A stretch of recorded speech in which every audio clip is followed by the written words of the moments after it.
my friend. My name is Windstorm64, and I have a slightly different video for you this time. So I was just brainstorming ideas for a video to do, and I got to thinking about some of the games I grossly misjudged growing up. Games that I currently like, but when I was younger assumed were clones or rip-offs or just bad. Usually because I had some kind of a bias, or I didn't play the game enough, or something. So, I'm just gonna talk about a few of those. Nothing long-winded, just a few short stories that will all probably be shorter than this increasingly long intro, which only seems to be growing longer as I type. So let's do it. The first series that I want to talk about is the Fable series.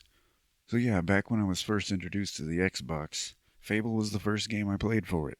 And at first I just called it a Zelda ripoff. And in some respects, I still stand by that. I mean, even when I play the game now, the standard controls just remind me of Zelda, 3D Zelda games.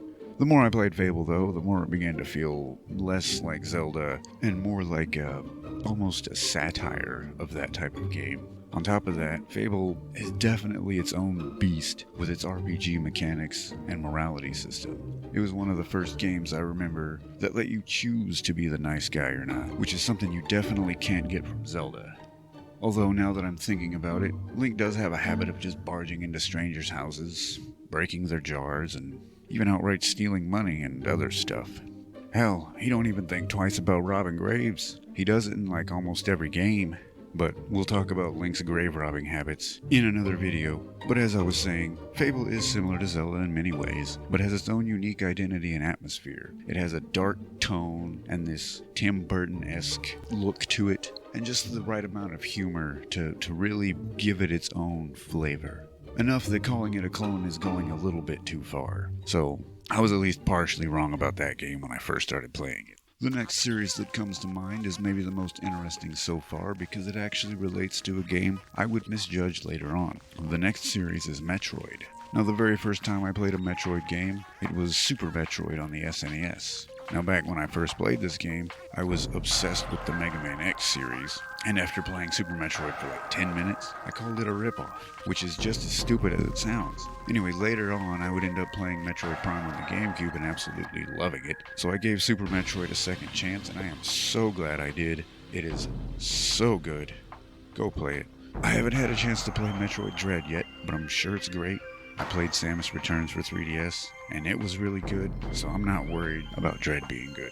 I'm ready for Metroid Prime Remaster, though. I just gotta wait until I can afford it. One way or the other, we're gonna move on to the next series. That series is Halo. Now, I'll be honest, this story is almost as, if not more stupid than the last one. Okay, so when Halo first came out, I shit you not, I called it a ripoff of Metroid Prime. Metroid Prime of all things. That game itself could be considered a bit of a ripoff if you really want to nitpick. No, Halo and Metroid Prime are nothing alike, outside of the fact that you play the role of a human warrior in a suit of power armor, running around different planets and shooting aliens. They were both first-person shooters, I guess, but not much else lined up. Halo was far more heavily focused on combat and had a lot of intense military action, which would take place over the course of several stages, each with their own objectives. Metroid Prime, on the other hand, takes place in one world where you travel around and often revisit several areas as you gain new abilities. Now, I'm not the biggest fan of Halo. I really liked the first 3 games, but after that I kind of stopped paying attention to them. Overall, though, they are great fun, especially multiplayer. I can definitely admit that I misjudged this series. The next series will be Just Cause. When I first saw this game, or heard about it I should say, I thought, oh, this game's just a GTA clone. And while the gameplay is fairly similar, Just Cause has you moving around the world in a couple of ways that are a bit different, most uniquely being the grappling hook. Another aspect of Just Cause that sets it apart is the copious amount of fully destructible things in the environment that the game not only allows, but indeed encourages you to destroy. The games have very large and diverse maps, with climates ranging from tropical islands to snowy mountain peaks to a yacht in the fucking sky. Yeah, you usually don't see that unless you're using a cheat code or something. One way or the other, the game only vaguely resembles GTA when you actually play it, and calling it a ripoff just because you can steal a car in both games is unfair at best. The next game is Minecraft. Now, back when Minecraft first came out, I had a bad habit of judging things harshly, just because they were popular. It was so bad for a while that I outright refused to play some games. Minecraft was one of those games. My poor judgment was based on very simple graphics and animation. I thought there was no way this game could be good or make me feel immersed in any way, and honestly I didn't even try it. Not until a few years later, when my little brother, who was very into Minecraft at the time, convinced me to try it out. It literally only took one short session before I realized how wrong I was. The game was extremely immersive. The game's atmosphere sucked me in. Despite the simple pixelated graphics, everything in the game had a kind of weight to it that made it feel so much more real to me, even than the most realistic looking games. Instead of feeling disconnected from the in-game character, I was experiencing genuine feelings as if I were the character. When the sun was out and I was close to my home base, I felt safe and secure and content.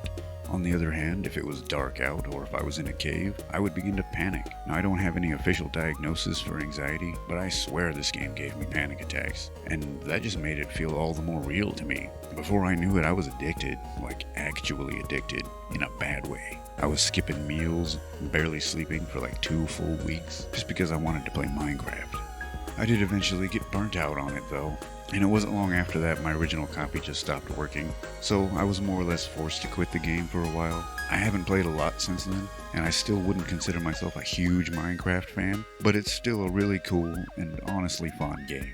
Good enough that I picked up a copy for the Switch last year and had a good time revisiting it. So yeah, this is definitely one of those games that I can admit I was totally wrong about. And last, but definitely not least, we have Luigi's Mansion. Now, I never thought of this game as a clone or a ripoff or anything like that, but I'll be honest, when I first heard about the game and saw some of the early screenshots, I was confused. I was really expecting a more typical Mario game to come out with the GameCube. The game we were getting didn't even have jumping in it, let alone Mario. Instead, we were getting a game where Luigi runs around a dusty old house with a vacuum. And even though Luigi's my favorite and I always wanted him to have a game, I was very skeptical of this game at first. I'm sure glad I gave it a try though, because it's awesome. I've talked about this game a few times already, but yeah, Luigi's Mansion would go on to become one of my personal favorite Mario games, so my skepticism was certainly misplaced. Anyway, that's all the games I could think of that I really judged unfairly and was proven wrong by. Have you ever misjudged a game? Was the game better or worse than you thought? Let me know. I plan to make another video in the future about the most disappointing games that I misjudged. In other words, games I thought would be good but turned out to be bad. With that said though, I think that about does it for this video. All that's left to say is, I hope you're having an awesome day, and thank you for watching my video. Until next time, take care of yourself, but take it easy, and I'll catch you in the next one.